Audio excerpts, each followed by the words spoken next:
Tonight, we'll have a preview of Trojan Day. Plus, hear about a controversial lecture on campus. Stay tuned. TrojanVision Nightly News starts now. High-definition digital production center on the Troy campus with news from Troy University locations around the world. This is TrojanVision Nightly News. Hello and welcome to TrojanVision Nightly News for September 6, 2013. I'm Haley Greathouse. And I'm Judson Garner. Thanks for joining us this evening. Well, when you hear the term sweatshop, you may think of a large company outsourcing a job in a developing country, paying workers, many of them children, the lowest of wages, forcing them to work in poor conditions. Well, last night, students were given a presentation on why these types of jobs may be a good thing. It's a perspective many would disagree with. Benjamin Powell, a Texas Tech University economic professor and contributor to many national news outlets, spoke to Troy students Thursday night about rethinking their stance on outsourced jobs in third world countries. I think the main thing here is economics. We have to think with our brains, not just feel with our hearts. Powell's I Heart Sweatshop presentation has stirred controversy because it goes against the idea that low-paying factory jobs in third world countries are bad. Powell says the anti-sweatshop movement by many Americans does more harm than good. Compared to the other alternatives available to these workers in the third world today, these sweatshops are the least bad option that they face. Two, the very process of economic development these sweatshops are part of is what eventually gets them higher standards of living, higher pay, and better productivity. Unfortunately, much of what the anti-sweatshop movement does undermines that process and leaves these workers stuck in poverty. Powell suggests Americans that protest these kinds of jobs use personal guilt as a motivation, and in many of these countries, factory jobs are much better paying than other alternatives available for those individuals. We live in very different conditions than they do, and you naturally feel a sympathy when you benefit from these workers but enjoy such a higher standard of living. Powell's stance on the controversial topic of child labor is that if a working child is the best option for a family near poverty, then it shouldn't be up to Americans to put a stop to that. In his presentation, he highlights that factory jobs are better paying, and in many ways, the working conditions are better than in agricultural jobs for children, which are more prominent and relatively out of sight, out of mind from American protesters. Here's what's not complicated. You mandate wages higher than productivity, you unemploy workers. By their own choice to take that job, that means when you unemploy them, they're going to a worse alternative. That's not complicated, and unfortunately, much of what the anti-sweatshop movement does just that. And if you would like to hear more from Powell, he will be the featured guest on next week's E-Conversations here on Trojan Vision, and that episode will air Monday night at 7 p.m. Tomorrow, hundreds of high school seniors are expected to hit the Troy campus to take a look at the school they might decide to call home after graduation. Caitlin Crow gives us a preview of this year's Fall Trojan Day. This year's Fall Preview Day is just around the corner. Some may see Preview Day as just an event for prospective students, but Director of High School and College Community Relations, Tiffany Stevens, tells us ways that current students can get involved. Our very first portion of the Trojan Day is going to be our organizational and academic departmental brow session. So we would love for students to come out, represent their organizations, their academic departments, their honor societies, anything they're involved in during the brow session from 1 o'clock until 2.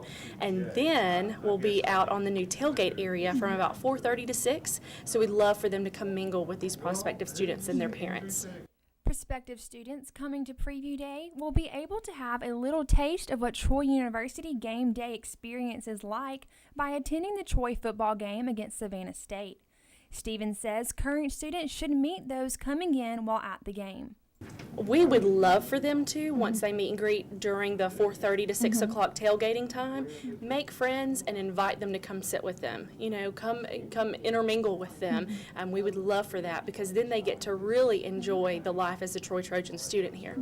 But there is one more addition that admissions has added this year for those students who are interested in sorority recruitment.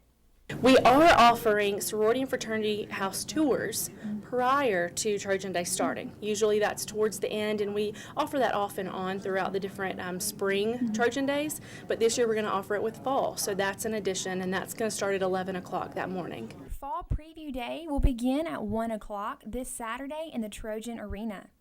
Caitlin Crow, Troy TrojanVision News. The admissions office holds a Trojan Day event in the fall and spring semesters for prospective students. So if you're looking for something fun to do in Pike County, the Johnson Center for the Arts has opened their new exhibit. That's right, and Courtney Addison has more details on that right now. The Johnson Center for the Arts is always working to keep new and fresh pieces in its exhibits, and every 2 years they hold a biennial exhibition to showcase some of the best work by artists from Alabama. Every 2 years, we host this exhibition titled Celebrating Contemporary Art in Alabama, the Biennial, and this exhibition invites artists who have received the Alabama State Council on the Arts Fellowship Awards, and we ask them to participate in this exhibition so that we can highlight the best artists in Alabama. So each artist will submit a couple of pieces, and we host it every 2 years because every year there are new artists added to that list. The exhibition is going on now and will continue until October 26th. And even if you're not exactly interested in paintings, Drinkard says there is something at the exhibition for everyone. With 45 different artists in this exhibition, there is plenty of pieces for people who like glass, for sculpture, for woodwork, for painting, for photography.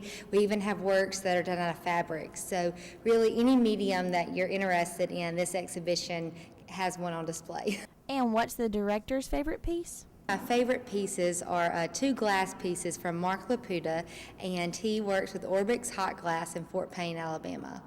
Courtney Addison, Troy, TrojanVision News. The Johnson Center for the Arts is holding a meet and greet this Sunday afternoon from 1 to 3, and 24 artists will be featured. And now taking a look at news from around the state, and Camden authorities are searching for an inmate who's missing from a community work center in West Alabama.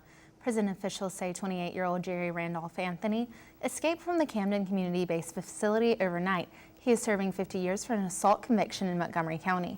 In Decatur, the police department says it has arrested one of its own officers. A statement released says the officer was arrested Friday by the department after an investigation into an alleged misconduct, but it didn't provide details or the officer's name. Police Chief Ed Taylor is to hold a news conference to discuss the case. And in Andalusia, Humane Society officials say 5 dogs have been rescued from a suspected dogfighting ring less than 2 weeks after a massive crackdown that led to arrests in Alabama, Georgia, and Mississippi. Officials say the dogs will be taken for veterinarian treatment while the investigation into dogfighting continues by the FBI and local agencies.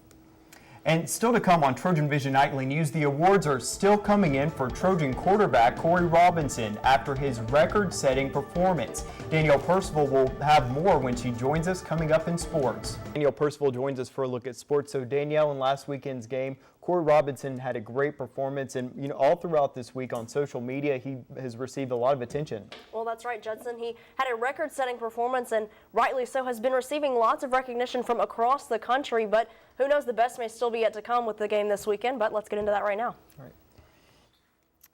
Well, the Trojan Nation rallied in support of Trojan quarterback Corey Robinson, and he has been named the AT&T All-America Player of the Week. After a record-setting performance, the country took notice of QB1 for the Trojans.